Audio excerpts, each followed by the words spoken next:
निश्चितपणे तुमच्या घरामध्ये तुमच्या गावाच्या मंदिरामध्ये तो विधी सातत्याने चालू ठेवत आहे आणि मग असा विधी सातत्याने चालू ठेवल्यानंतर हळूहळू तुम्हाला बदल नाही।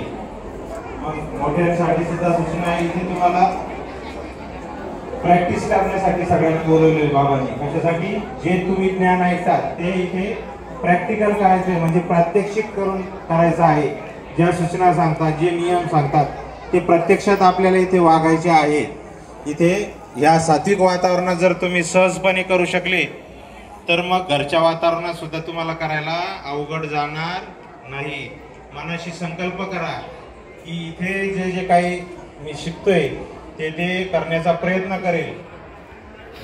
घरी तुम्ही जेव्हा कराल तेव्हा कराल, मात्र इथे कटाक्षानं जे राहिलेले 2-4 दिवस आहे, वरिष्ठ मंडळी मला कुणी झोपली नाही दिसली पाहिजे। पहाटे सगळ्यांनी लवकर उठायचंय, तोंड धुवायचंय आणि दंडोत घालायचे। मी चक्कर मारेल, मोठे बाबा चक्कर मारतील आणि आमची वडील दादी आदरणीय मंडळी सगळी दंडोत घालताना नामस्मरण करताना दिसणार आहे आणि आम्हाला मनाला समाधान वाटेल। आणि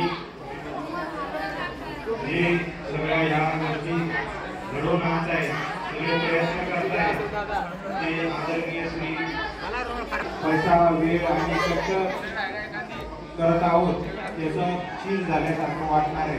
तुमच्या वागणुकीतून तुम्ही गोष्टी सांगाल तर त्या गोष्टी सांगण्यापेक्षा तुमच्या आचरणातून त्यांना दिसणार आहे की खरंच आपण जे हे शिबिर घेतलंय हे सार्थक झाल्यासारखं दिसणार आहे त्यांना।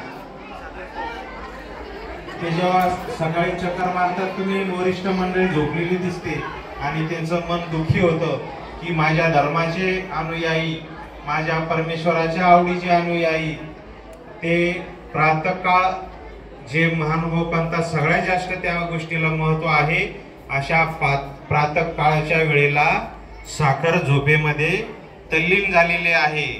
आणि जर